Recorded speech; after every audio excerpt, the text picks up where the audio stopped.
በኮሎራዶ በሚገኝ የፌዴራል እስር ቤት ውስጥ ሬይ ዘበኞቹን እየተመለከተ ከመጽሐፍ ቅዱሱ አንድ ገጽ እያቃጠለ በአመዱን ግድግዳ ላይ ይስላል። በዚያኑ ሰዓትም አብሮት የሚኖረው እስረኛ ነገ ግቢ ውስጥ ሬይን ለማጥቃት አንድ እስረኛ እንዳቀደ ያሳውቀዋል። ጊዜው ሲደርስ ሬይ መጀመሪያ ያጠቃና በፍጥነት ሁለቱም እስረኞች ይቆጣጠራል። እንደ ባለሙያ እየተዋጋ ክፉኛ ያቆስላቸዋል። ዘበኞቹ ወዲያውኑ ሬይን ይዘው ወደ ብቸኛው ማቆያ ይወስዱታል። እዚያም መጽሐፍ ቅዱሱን እንዲይዝ ይፈቀድለታል። ቀናት እያለፉ ሲሄዱ ሬይ የዘበኞቹን ዕለት ተዕለት ተግባራት ለምሳሌ የማጭስ ረፍታቸውንና የቁልፍ ሰሌዳ መቆለፊያ አጠቃቀማቸውን ያጠናል። ሬይ በተጨማሪም ከመጸዳጃ ወረቀትና ከውሃ ትንንሽ ኳሶችን መስራት ይጀምራል። ይህም በመጸዳጃ ወረቀት ቱቦ ውስጥ ይደብቃቸዋል። ምሳ ሲያመጡለት ኮተት ካርቶን ውስጥ ግልጽ የሆነ ፕላስቲክ ወረቀት ያወጣል። አንድ ቀን ከሰዓት በኋላ ሬይ አንድን ዘበኛ ሰዓት ይጠይቃል። ከዚያም ለራሱ መቅጠር ይጀምራል። ውጪ ላይ አንዲት ሚስጥራዊ ሴት በእስር ቤቱ የመኪና ማቆሚያ ቦታ ላይ ትታ ትሄድና በመቆጣጠሪያ መኪናው እንዲፈነዳ ታደርጋለች። ሁሉም ዘበኞች እስረኞችን ለማስወጣት ሲሮጡ ሬይ ማምለጡን ብቻ ነው የሚያገኙት። የእሳት አደጋ መኪናው እሳቱን ለማጥፋት ሲጣደፍ ሬይ የእሳት አደጋ ሰራተኛ መስሎ በላዩ ላይ እንዳለ ያውቃል። ይህም ፍንዳታውን ባመጡት በጓደኞቹ ሃሽና አቢጌል በሚነዳ ተሽከርካሪ ለማምለጥ እድሉን ለመጠቀም ነው። ሬይም በመንገድ ዳር በሚገኝ ሱቅ አጠገብ ትተውት 1 ሳንቲም ይሰጡታል። ሬይም ያንን ሳንቲም ተጠቅሞ ወደ አንድ ቁጥር በመደወል ሾው ታይም የሚለውን ቃል ብቻ ይናገራል። ብዙም ሳይቆይ ሬይ በፖሊሶች ተከቦ እንደገና ይታሰራል። ነገር ግን እሱ አይጨነቅም፣ ምክንያቱም የሱ ሰው ሌስተር አስቀድሞ ጉዳዩን እየተከታተለለት ነው።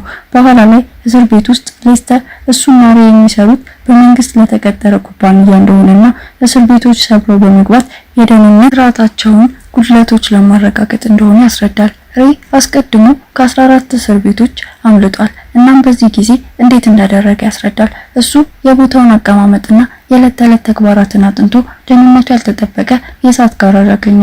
ሆን ብሎ ጠላቶችን አፍርቶ ብቸኛ ማቆያ እንዲላክ አደረገ። እዚያም እስር ቤቱ በቂ ሰራተኛ እንደሌለውና ዘበኞቹ ለማጭስ ሲወጡ ብቻውን እንደሚቀር አስተዋለ። ከዚያም ለቡድኑ ደብዳቤ ጻፈ። ለማምለጥ የመረጠውን ቀን በኮድ ደበቀ።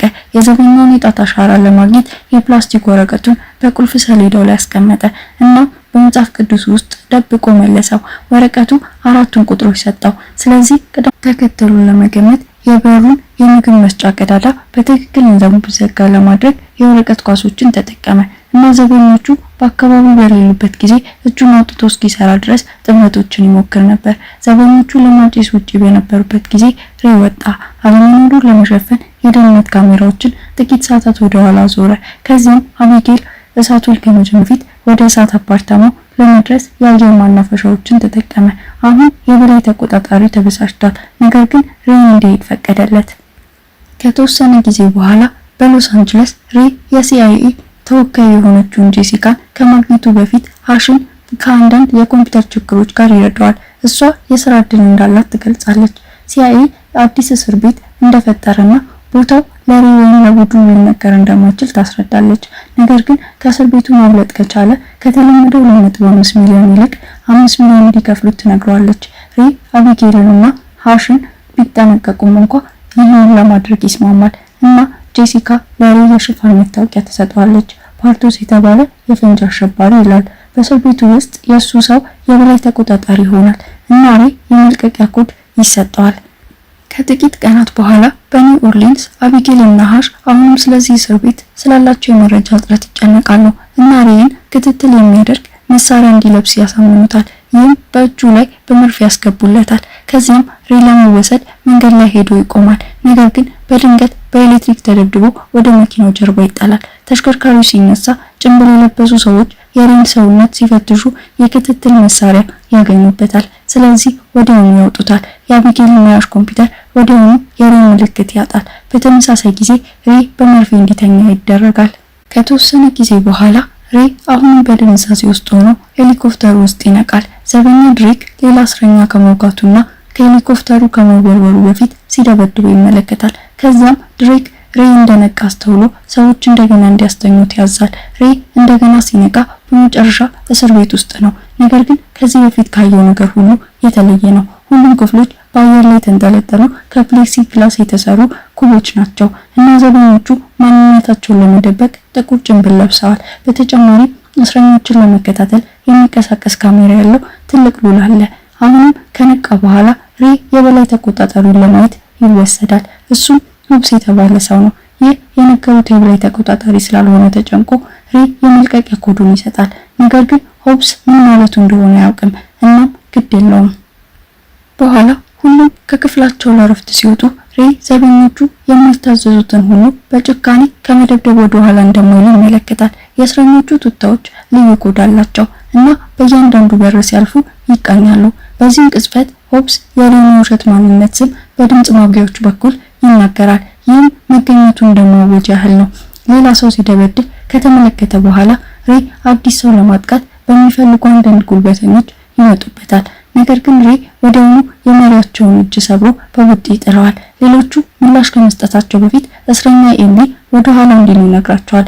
ኤሚል ከሬ ጋር ለመወዳጀት ይሞክራል እና ከሀብታሞች እየሰረቀ ለድሆች ይሰጥን ለነበረው ሀያል ሰው ማንሃይም ይሰራ እንደነበር ያስረዳል።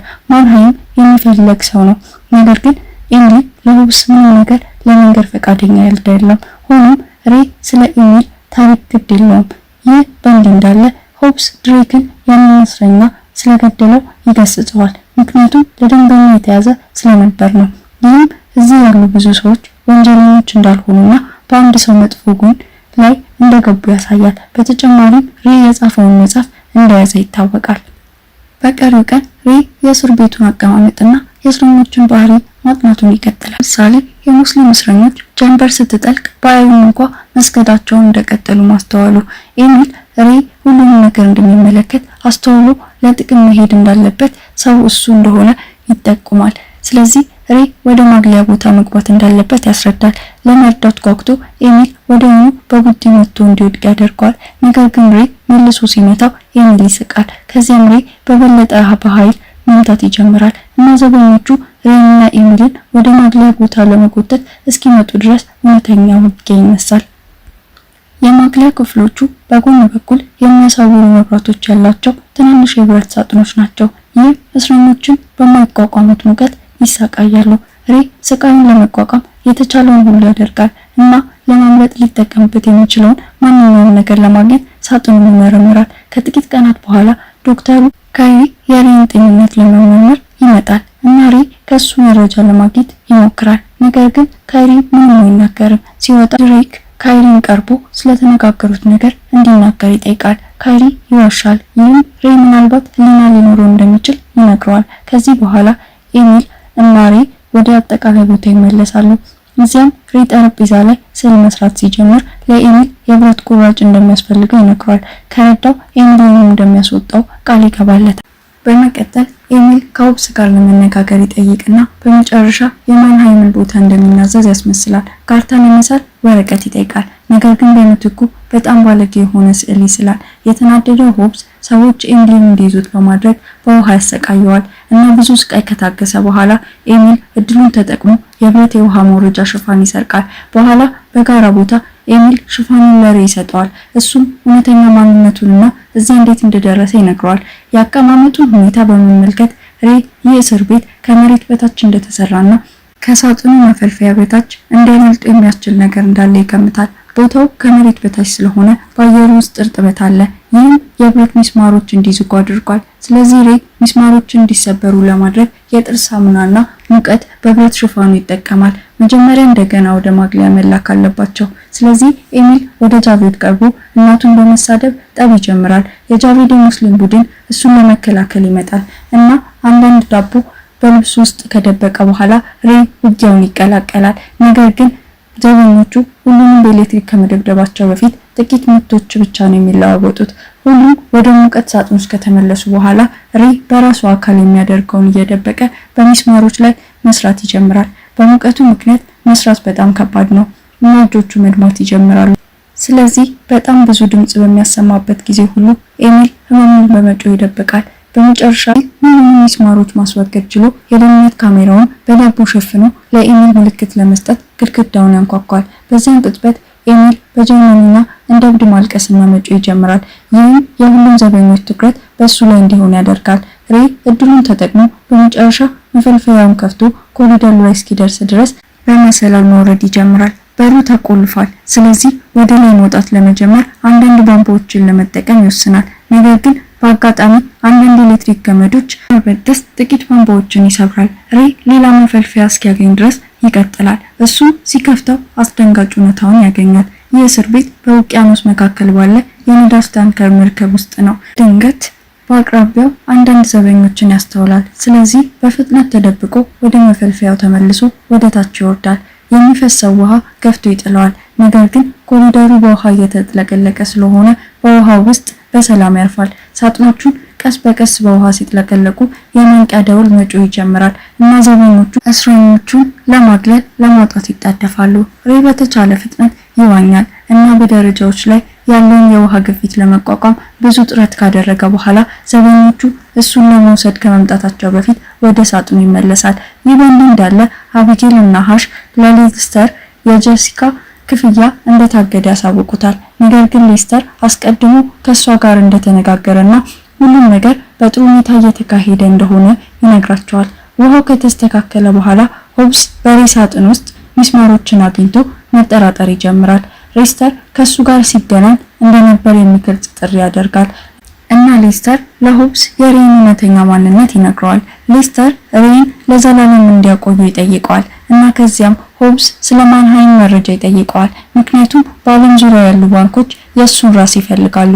ሆብስ ኤሚል ከሬይ ጋር እየሰራ ሊሆን እንደሚችል ያስረዳዋል። ስለዚህ ሌስተር ሬይንም እንዲሰብር ፈቃድ ይሰጠዋል። በኋላ ምሽት ላይ ሬይ ለመተኛት እየሞከረ ነው። ነገር ግን አንድ ዘበኛ እንዲነቃ ለማድረግ ግድግዳውን መታ ማድረጉን ይቀጥላል እና ጠዋት ላይ እንደ ማስነሻ ይደበድበዋል። ይህ በየቀኑ መከሰት ይጀምራል እና የሬይ አካል መንቀሳቀስ እስኪያቅተው ድረስ በጣም መዳከም ይጀምራል።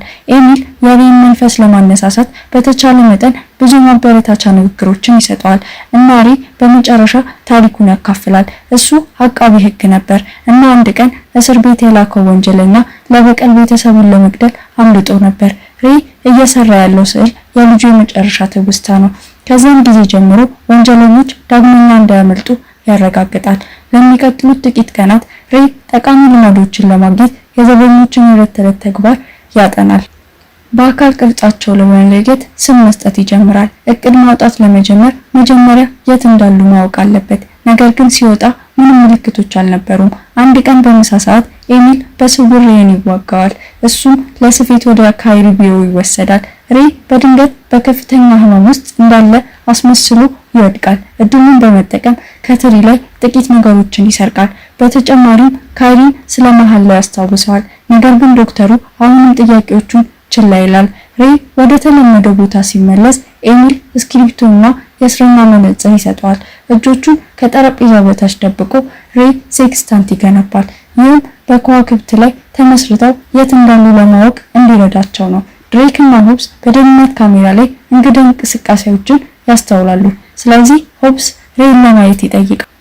እንደ እድል ሆኖ ወደ አዲስ ክፍል ከመጎተቱ በፊት መሳሪያውን ይደብቃል። እዚያም ሆብስ ማንነቱን እንደሚያውቁ ይነግረዋል እና ይህንን ተቋም ለመንደፍ የእሱን መጽሐፍ እንደተጠቀመ አምኗል። ሆብስ እሱን ለዘላለም እዚያው ለመተው ዝግጁ ነው። ስለዚህ ሬይ ከኤሚል ስለ ማንሃይም መረጃ ማግኘት እንደሚችል ዋሽቶ ይናገራል። ከዚያም ሬይ ወደ ተለመደ ቦታ ተመልሶ ለኤሚል ስለ አዲሱ እቅድ ይነግረዋል። በኋላ ሬይ ለሆብስ ብዙ የውሸት መረጃ ሲሰጥ ኤሚል ወደ ጃቬድ ቀርቦ ሴክስታንቱን ይሰጠዋል። ከረዷቸው ራሱንም ለማምለጥ እንደሚረዱት ቃል ይገባለታል። ከዚህ በኋላ ጃቬድ ሆብስን አግኝቶ ሌሎች ለማምለጥ እያቀዱ እንደሆነ ይነግረዋል። ስለዚህ ሆብስ እምነቱን በሚጠይቀው መሰረት በግልጽ አየር እንዲጸልይ በመፍቀድ መረጃውን ለመግዛት ይስማማል። ይህ ሁሉ የእቅዱ አካል ነው እና በዛች ሌሊት በአዲሱ ክፍሉ ውስጥ ጃቬድ የቦታቸውን መጋጠሚያዎች ለማግኘት ሴክስታንቱን ይጠቀማል። በሚቀጥለው ቀን በምሳ ሰዓት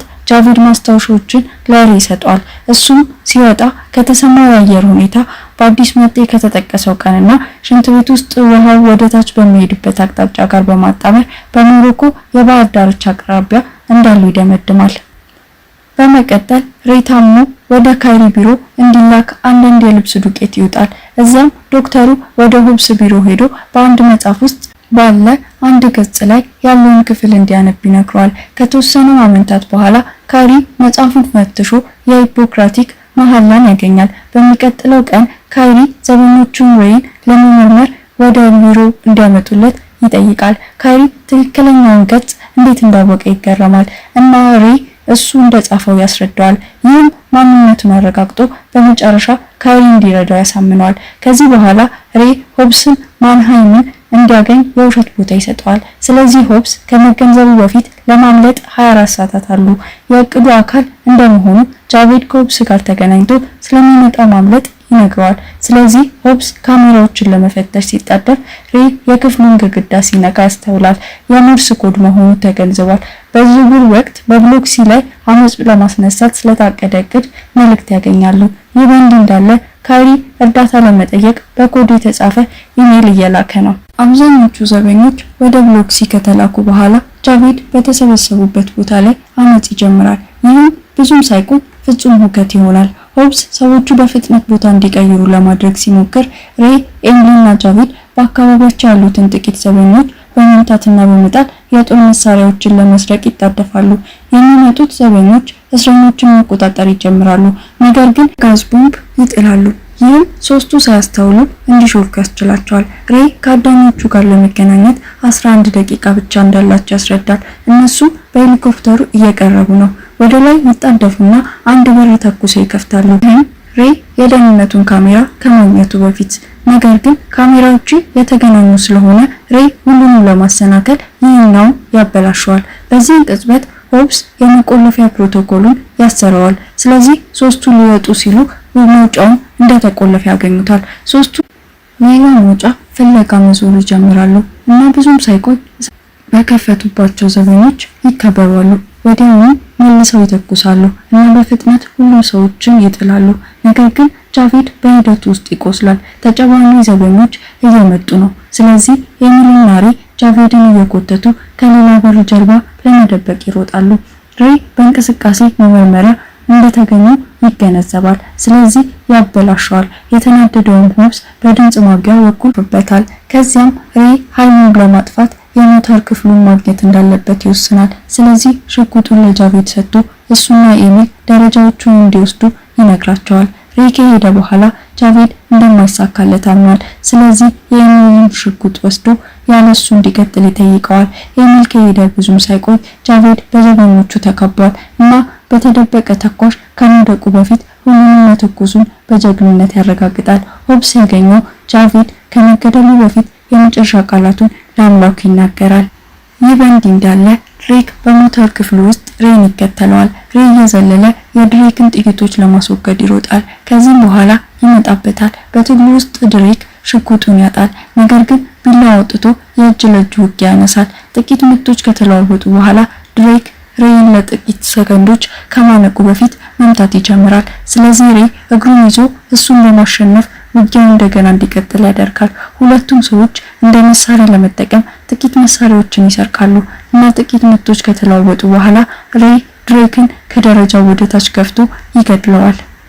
ከዚያ በኋላ ሬይ ወደ መቆጣጠሪያ ፓነል ይጣደፋል። ቴክኒሻኑን ይዞ በማውጣት የመርከቧን ጀነሬተሮች ያጠፋል። በመርከቧ ውስጥ ያሉ ሁሉም መብራቶች ይጠፋሉ እና በሮቹ ይከፈታሉ። ይህም ኤሚል እንዲወጣ ያስችለዋል። በዚህ ቅጽበት አንድ ሄሊኮፕተር በመርከቡ ላይ እሳት ከመክፈቱ በፊት በረንዳው ላይ ያርፋል። እዚያም ጥቂት ሰዎች ወጥቶ ከዘበኞቹ ጋር የተኩስ ልውውጥ ይጀምራል። ኤሚል ጥይቶቹን እየሸሸ ሲዞር ሄሊኮፕተሩ ጋር ይደርሳል።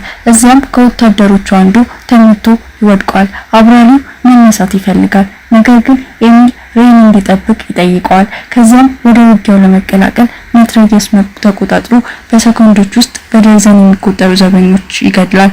በሞተሩ ክፍል ውስጥ ሆብስ ሬይን እየፈለገ ነው። እሱም በውሃ ማጠራቀሚያ ውስጥ ተደብቋል። በዚህ ቅጽበት ዘበኞቹ የመርከቧን ስርዓቶች እንደገና ያበራሉ። ስለዚህ ኤሚል ከሰዎቹ ጋር በሄሊኮፕተር ከመሄድ ውጪ ሌላ አማራጭ የለውም። የሬይ ማጠራቀሚያ በውሃ መሙላት ይጀምራል። ነገር ግን ከመስጠሙ በፊት ማጠራቀሚያው በራስ ሰር ራሱን አጽድቶ ሬይን በውቅያኖስ ይጥለዋል። ወዲያውኑ ወደ ላይ ይዋኛል እና ኤሚል መሰላል ይጥልለታል። ነገር ግን ሲወጣ ሆብስ እና ዘበኞቹ በእነሱ ላይ ተኩስ ይከፍታሉ። ኤሚል ለሬ ሽጉጥ ይሰጠዋል እና ሁለቱም መልሰው ይተኩሳሉ። ኤሚል በትከሻው ላይ እስኪቆስል ድረስ። ሆብስ የሚንቀሳቀስ ኢላማውን ማሳቱን ይቀጥላል እና ሬ እድሉን ተጠቅሞ ብዙ ነዳጅ ታንኮችን በመተኮስ ሆብስን የሚገድል ትልቅ ፍንዳታ ያስከትላል።